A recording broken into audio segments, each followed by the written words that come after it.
Well, Merry Christmas. Merry Christmas. How's everybody doing this evening? Good? Are we doing all right? We going to make it? So glad you are here this evening. So glad that you've joined us just for this time together.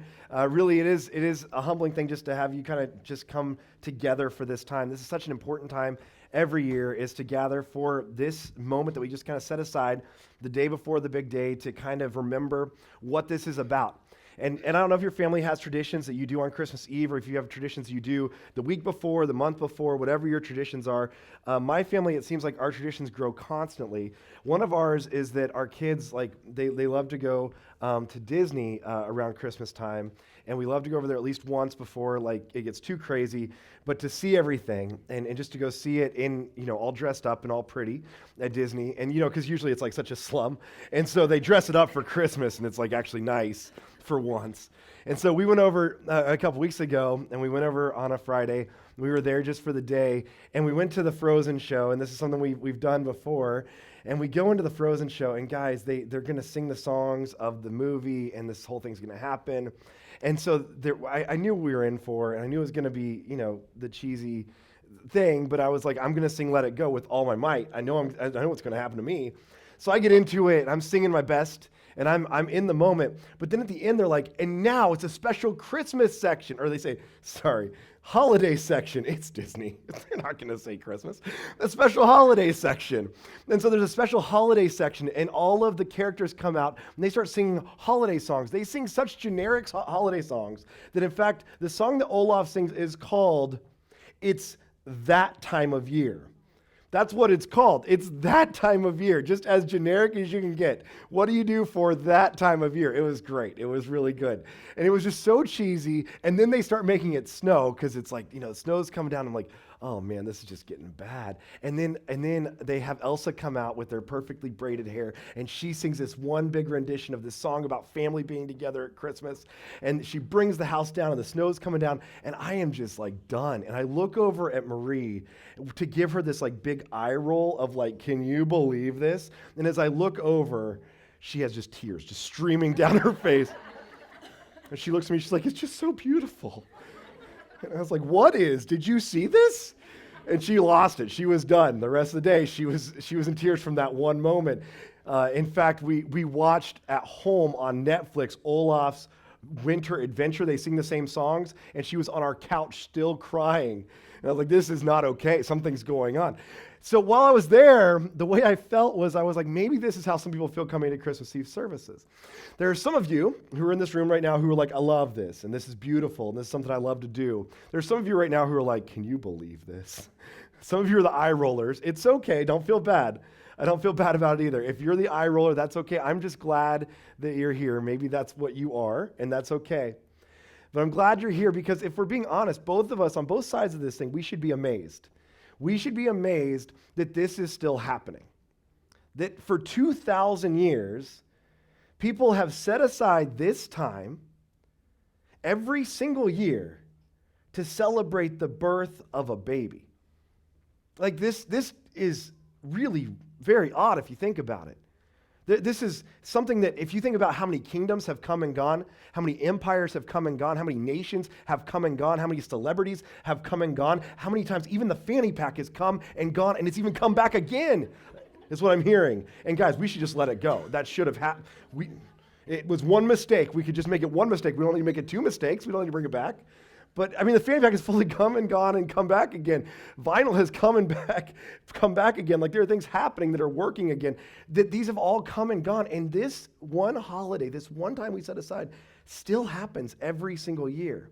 That literally billions of people today, all over the world, will celebrate the birth of a little baby boy who was born to people of no rapport in a town that nobody really knew about, with no money, with no military prestige, with no government behind him.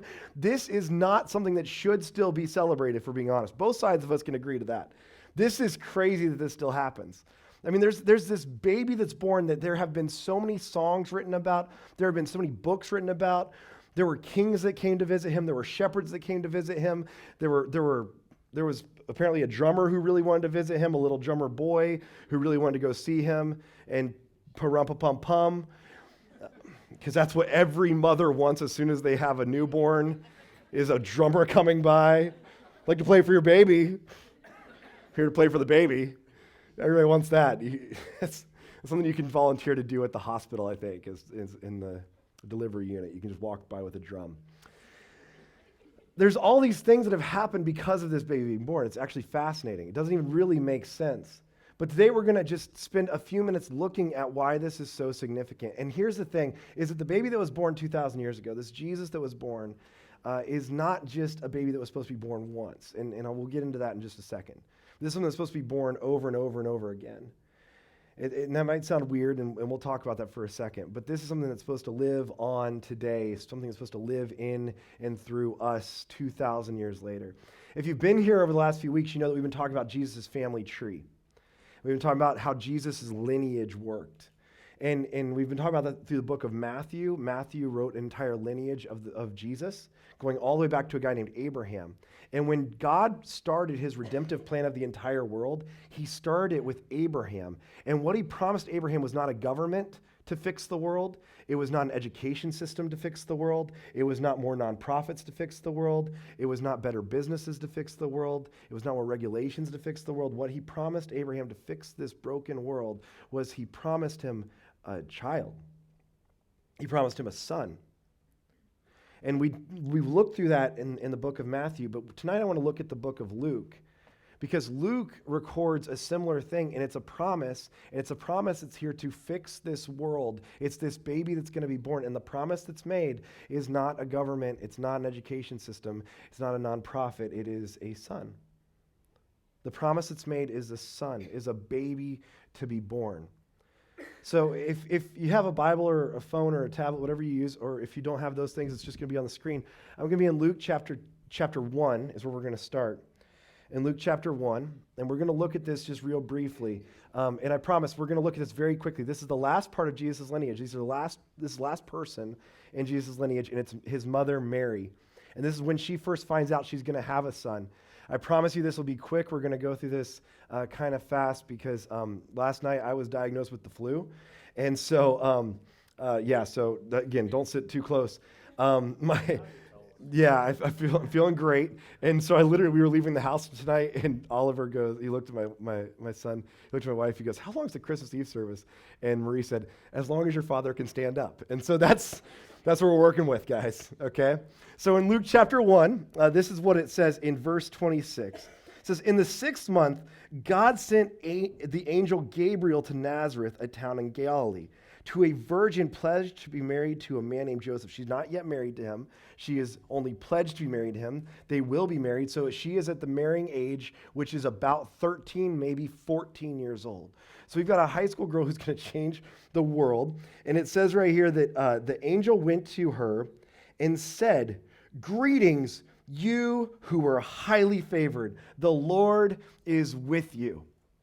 Now that sounds really exciting and really big. Greetings, you who are highly favored. The Lord is with you. Now, what's about to happen next is not something that you would think would be a highly favored thing. But she hears this and she goes, okay, this must be something. And what it says right after that is it says, Mary was greatly troubled at his words and wondered what kind of greeting this might be. She doesn't see this necessarily as just a big joyous occasion. She's like, wait, what's going on here? Now, I don't know how you grew up with angels, like what your view of angels are. If you were like a Jane Seymour fan, if you were touched by an angel person, or if you were like me, I grew up with Angels in the Outfield, one of the greatest films of all time. Does anybody remember this film? Remember this movie? Yeah, seriously, amazing. Danny Glover, I think Christopher Lloyd was one of the angels. And so that's the angel I picture is Christopher Lloyd, who's playing baseball with Matthew McConaughey was in that film. Whoa, what? Yeah, it was that good. That's the angels I picture. I picture them being friendly and nice. Anytime in the Bible an angel shows up, people are scared. They are terrified. Usually it's not a happy greeting. When they see angels, they are not just instantly like, oh, this must be nice. There is something scary going on. So she is greatly troubled. She is not like just like, oh, this is all good. She's greatly troubled, wonders what is going to be asked of her, what's about to happen, and wondered what kind of greeting this might be. But the angel said to her, "Do not be afraid. Mary, you have found favor with God. And you would think something great's about to happen, something that's not going to wreck her life, but something that's going to like make it all better. But what he says next is, you will be with child and give birth to a son, and you are to give him the name Jesus. Okay, so you are to conceive and give birth to a son. Now, you're not yet married, you don't yet have a husband, but you're going to conceive and you're going to give birth to a son. You're going to call him Jesus. Now, what God's doing right here really quickly is he's going ahead and naming this boy, taking that right away, because usually in the Hebrew tradition, the father would name the son. So Joseph, in this case, would be naming the son. But God takes that away and says, no, I'll name him, because Joseph, you're not the dad. I'm the dad.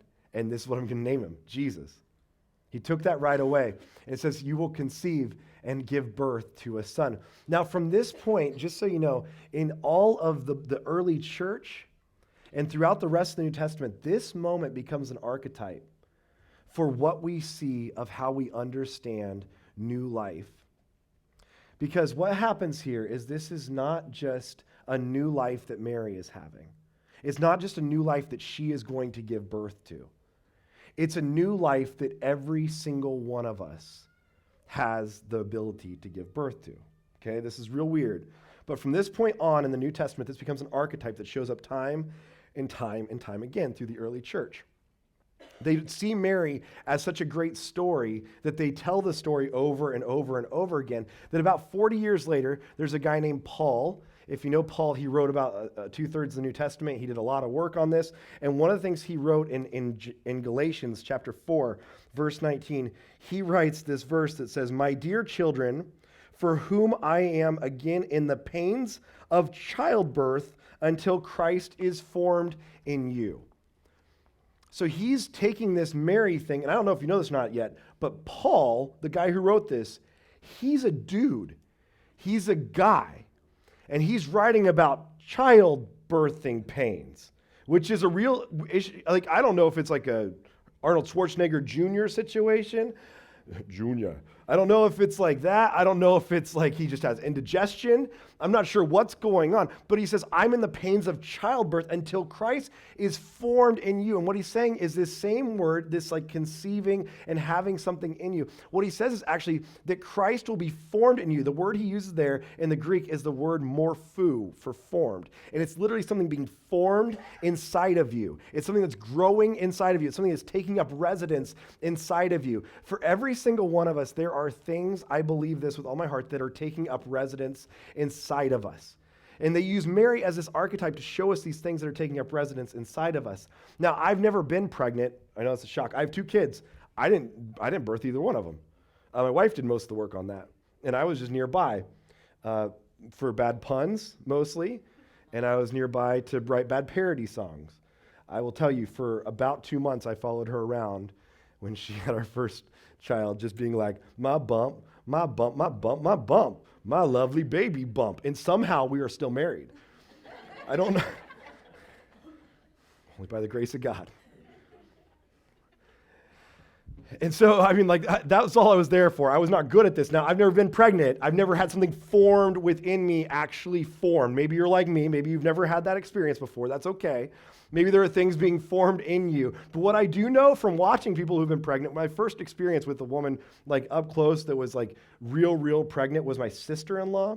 And she was at like 9 months and she was very, very pregnant. I will never forget, there was a time where I was at their house. She was very, very pregnant, like the feet swollen, cannot wait to get this baby out moment of her life.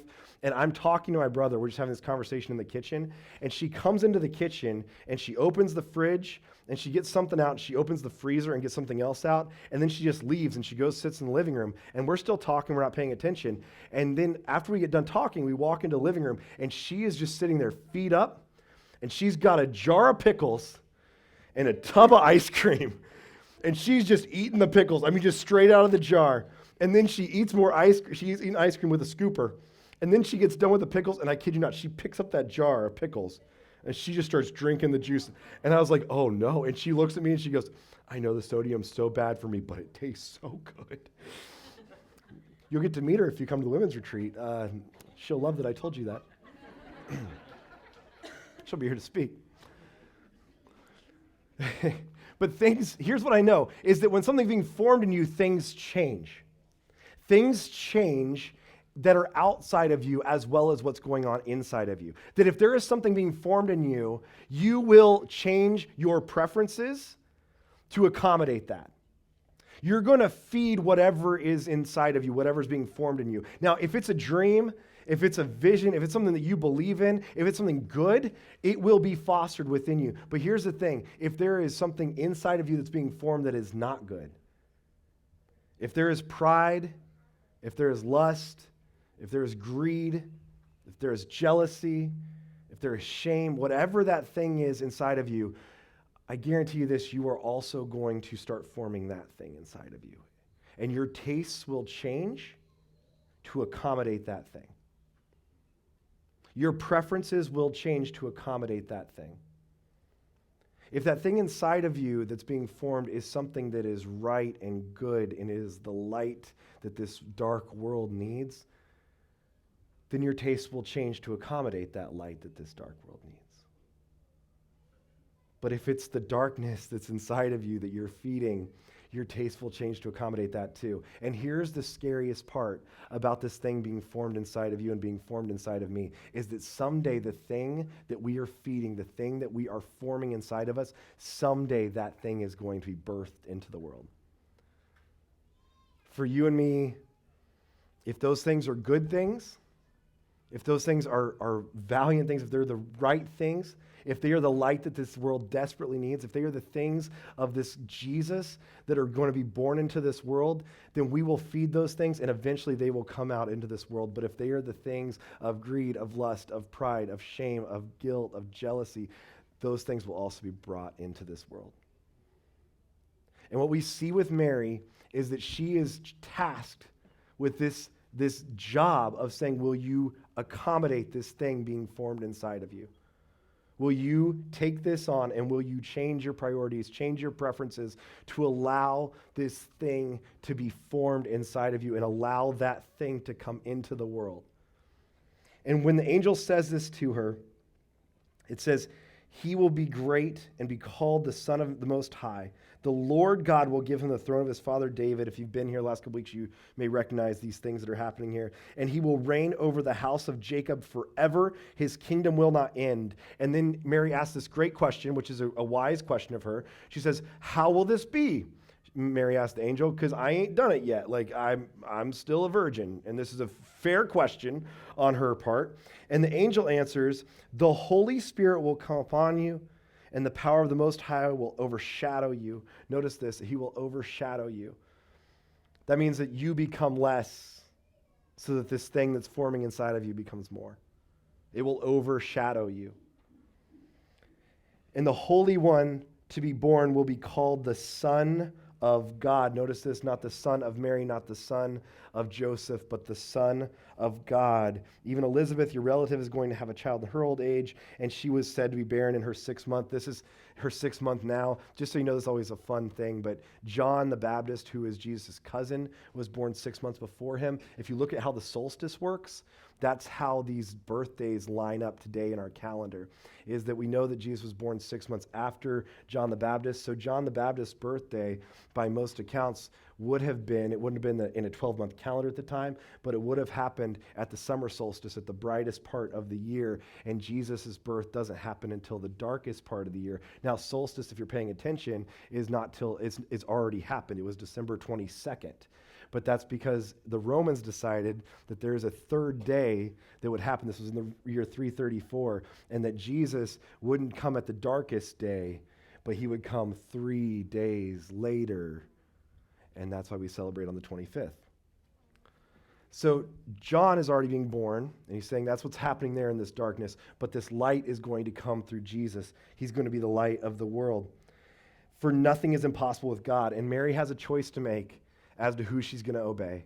She has a choice to make as to what she's going to form inside of her and what she's going to bring into this world. And Mary says, I am the Lord's servant, Mary answered. May it be to me as you have said. Then the angel left her. She chooses to do this thing. She holds to this and says, this thing being formed inside of me, I will bring this into the world, this light of the world. I will bring into the world this Son of God. I will bring into the world this Jesus. And so she's faithful to that. And we see in Luke chapter 2, this famous passage that if you ever read the Christmas story, I hope you read this together. And this is that famous passage that you see when you watch Charlie Brown Christmas. In those days, Caesar Augustus issued a decree that a census should be taken of the entire Roman world. This was the first census that took place while Quirinius was governor of Syria, and everyone went to his own town to register. So Joseph also went up and from the town of Nazareth in Galilee and Judea to Bethlehem, the town of David, because he belonged to the house and the line of David.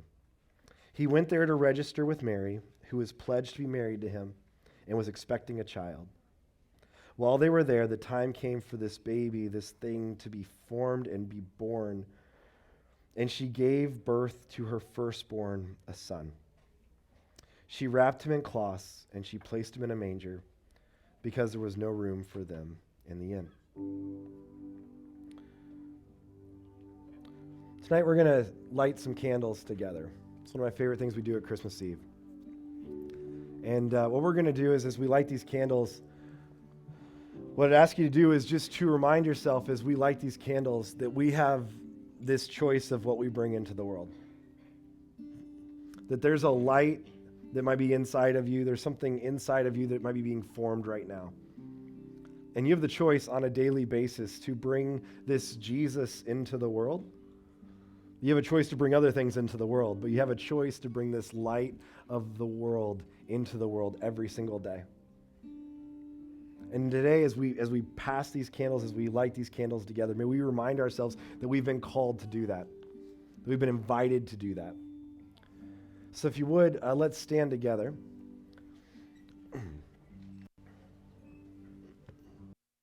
Let's pray together. Father, I thank you for this time. We thank you for this place where we can be together. We thank you for this time of year where we get to celebrate. We thank you for this baby that came 2,000 years ago, that we still remember his name, we still remember his story, and that we still get to be a part of that story. I pray that every day we want to take it for granted that we can bring your light, your love, your grace into this world. I pray that whatever you're forming inside of us right now, that it would be things that are true of you. Things that our world so desperately needs, a world full of hope, a world full of love, a world full of grace. I thank you for this group of people that are here right now. I thank you for each one of us in this room. I believe that you have a purpose and a plan for each one of us, and I pray you'd use us in the places you've put us, whether it's a workplace, whether it's our home, whether it's the places we hang out, the friends that we have. Whatever it is, God, may we be the people who you've called us to be in the places you've put us in. May we be lights into darkness. May we be hope into despair. May we be restoration into brokenness. I praise things in your name.